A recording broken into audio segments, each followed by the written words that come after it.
चौड़े के हनुमान मंदिर में चल रही श्रीमद् भागवत कथा में पहुंचकर भक्तों ने रसपान किया। चारशहर का नाका स्थित चौड़े के हनुमान मंदिर में श्रीमद् भागवत कथा का 22 मार्च से शुभारंभ हुआ। संगीतमय भागवत कथा में पहुंचकर श्रोता भागवत कथा का रसपान कर रहे और भागवत कथा का पंडित शिवम शुक्ला रसपान करा रहे। इस कथा के पारिचक महंत भोला शंकर व महंत रामजी दास महाराज है और इस कथा के व्यवस्थापक पंडित गिरिराज हैं।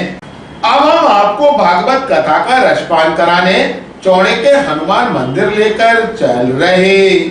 जितासनो जितश्वासो जितसंगो जितेंद्रियः, इन 4 चीजों का पहले ध्यान रखें। पहले आसन को जीते, फिर प्राणायाम करें, श्वास पर नियंत्रण करें, कुंभक पूरक रेचक। प्राणायाम करना अत्यंत आवश्यक है। आज के समय में तो सभी को प्राणायाम करना चाहिए, भले 15 मिनट ही सही, लेकिन सबको करना चाहिए। देखिए, हमारे शरीर में अगर हमारा दिल और दिमाग स्वस्थ रहेगा तो बाकी कोई समस्या आने वाली नहीं है। और पहले के लोगों में दिल की बीमारियां बहुत कम थी। आज के समय में हृदय रोग बढ़ने लगे। पहले हृदय रोग नहीं होते थे, आज हृदय रोग बढ़ने लगा। लोगों को, छोटे छोटे बच्चों को शुगर हो जाता है। छोटे छोटे बच्चों को तो चीनी खाना बंद कर दो। पहले ना तो ये सब बीमारियां थी, ना तो हृदय रोग था। क्यों नहीं था? क्योंकि पहले हृदय विशाल होते थे और बुद्धि छोटी होती थी।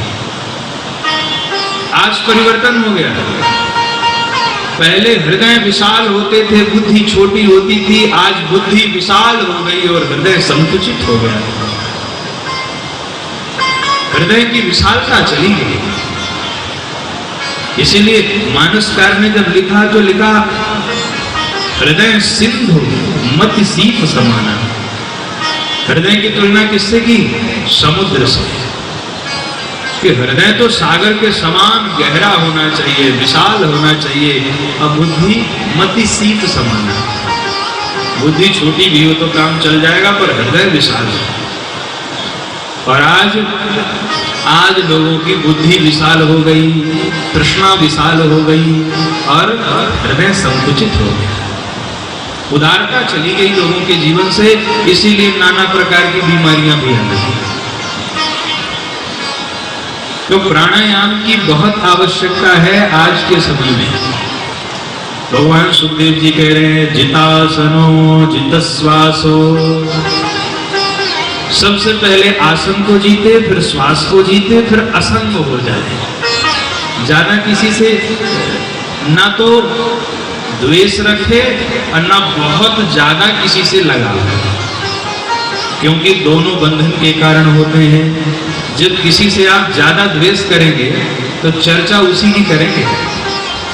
आप किसी से बहुत नफरत करते हैं तो घर में बैठेंगे तो उसी की बात होगी। अरे वो बहुत बेकार है, उसकी आदत खराब है, उसकी आदत खराब है। घर में बैठे तो चर्चा उसी की करिए। और किसी से लगाव हो गया तो उसी की चर्चा में लगे रहे। इसीलिए ना तो बहुत स्नेह किसी से रखना है, ना द्वेष करना है। समभाव से रहना है, असंग होकर के रहना है। और प्रेम करना है तो केवल भगवान से करना है, संसार से नहीं करना है। जितासनो जितश्वासो जितसंगो जितेंद्रिय। जितेंद्रिय हो जाइए, इंद्रियों को जीतकर और अपने मन को इस पूरी प्रकृति को राम में देखना चाहिए। यह पूरी जो प्रकृति है, ये जो नदियां हैं, ये सब भगवान की नसें हैं, विराट भगवान की। ये जो वृक्ष हैं, ये विराट भगवान के रोम रूप हैं, रोए हैं। ये जो बादल हैं, ये भगवान के सुंदर केस हैं।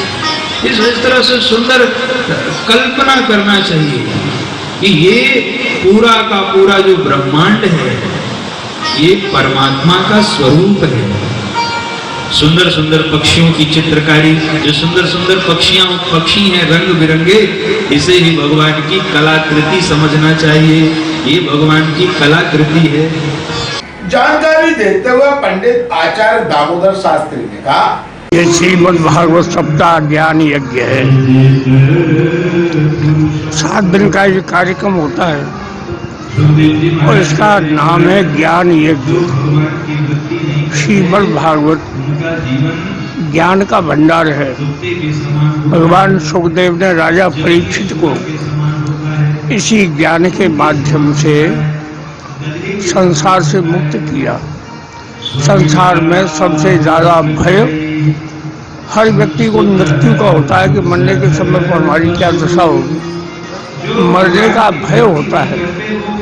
उस मरने के भय से मुक्त करने का ज्ञान श्रीमद् भागवत से प्राप्त होता है, जो कि हम ज्ञान यज्ञ के द्वारा प्रारंभ किए। केवल मकसद इतना ही है कि आज की परिस्थिति में, आज के परिवेश में, संसार में अनेकों प्रकार की आपसी झगड़े, भाई बंधुओं के झगड़े और एक दूसरे के प्रति विश्वास की भावना जागृत हो गई है।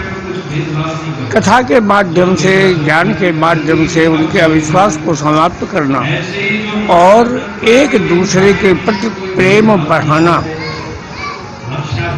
एक दूसरे के प्रति आकर्षित होकर एक दूसरे की सहायता करें, दुख में भागीदार बने, सुख में उनका सहयोग करें, दुख और सुख के साथी बनकर सबका कल्याण हो, ये भावना है। इसी भावना के द्वारा ये श्रीमद् भागवत सप्ताह ज्ञान यज्ञ का आयोजन